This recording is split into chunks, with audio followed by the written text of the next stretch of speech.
Chapter 5, Passion Project, Monday, August 24th. In only a few minutes, I'm lost. The school's layout made sense when it was empty, but not so much when filled with buzzing students. As the halls clear out, anxiety tightens my throat. When the bell rings, the last few people go sprinting. By the time I finally figure out which hall holds the writing classes, the only people in it are me and a guy coming from the opposite direction. He's walking with a strange, hitching gait. It's the guy from the cemetery, Fred's owner. "You were hurt," I blurted out. Putting his finger to his lips, he opens the door. As the last ones, we both end up in the front row, sitting next to each other. "Welcome, welcome," the teacher says, wearing a turquoise top that sets off her shoulder-length blonde hair. She extends a box of Krispy Kremes towards us. Only 2 are left. The rest have been eaten by my classmates. I take one. The guy hesitates. "What about you, Mrs. Wharton?" I stop mine an inch from my watering mouth. She smiles. "No worries, Jonas. I ate one before class started." I bite down, my mouth flooding with water as Jonas takes the last one. After setting the box down, our teacher hooks her hair behind her ears. "This is creative writing, and I'm Virginia Wharton. So if this isn't where you should be, or you've come to your senses, now's your chance to escape." She pauses as if somebody might actually leap up. "Okay, the first thing I want you to work on while I take attendance is to use all 5 senses to describe your donut, without using the word donut or Krispy Kreme." Opening my new laptop, I start writing about the donut's yeasty smell and the way it yields to my touch.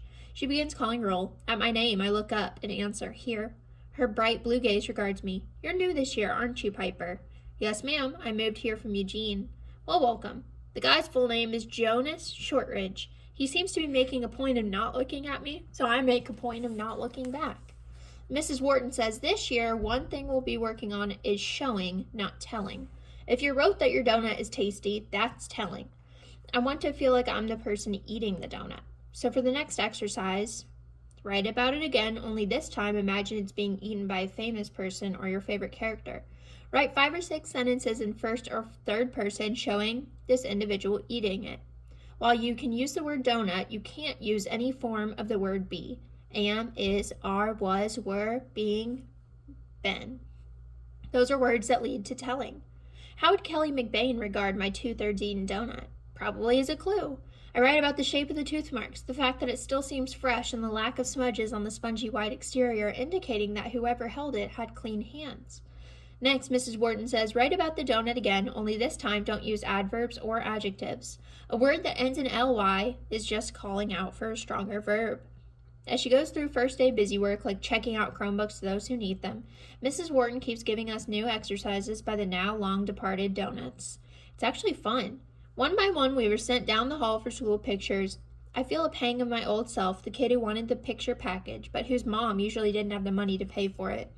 The portable background screen is a weird, bleachy blue, like one in Layla's photo. Maybe it's even the same one. I smile and hope it doesn't come across as fake as it feels. By the time class ends, I'm relaxed a little.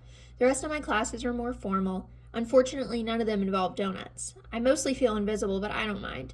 It gives me a chance to figure things out. The only tough time is lunch. It's easy to tell which tables hold the popular people, the jocks, or the theater kids. In my old school, I wasn't part of any of those groups, but I still had friends. I scan the room but don't see Jonas. I take a seat at a table with several empty spots, thankful I have my phone for company. I put on my earbuds and listen to the rest of the Deader, Deadest episode while eating tacos. At the end of the day, the seniors are called out for an all-grade assembly. As we file in, the cheerleaders dressed in blue and gold are doing a tumbling routine. I spot Jonas on the other side of the auditorium. Principal Barry, a wiry, nervous man, gives us a quick rundown of school values, including respect for authority and ourselves. That means everything from not letting each other's copy to no crop tops. Has he ever looked at the cheerleaders' outfits? He's followed by Officer Balboa, the drug liaison officer. He peppers his just say no talk with slang that was popular back in elementary school. After him, a blur of adults are introduced: the guidance counselors, the nurse, the librarian, and the yearbook advisor. That's Mrs. Nelson, who looks older than God and who wears turquoise reading glasses as a lanyard. She encourages people to submit photos for the yearbook. Now that everyone has a camera in their hand, you can all help tell the story of this year. Principal Barry takes the mic again. Of course, the highlight for most of you will be your senior passion project. These allow you to explore something that interests you via experimental learning throughout the year.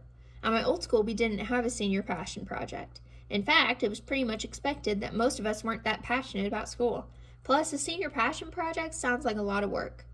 Principal Barry started tossing out possibilities: create a graphic novel, or volunteer in a local official's office, film a documentary, build and stock a little free library or a little free pantry, help out at a retirement home, intern for the local paper, start a community garden, coach a Special Olympics team. It all seems overwhelming. What am I even passionate about?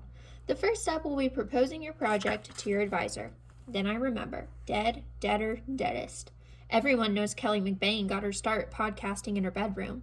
Now she has hundreds of thousands of listeners. I'm already getting excited. A podcast, and I know just whose story to cover. Layla Trejos.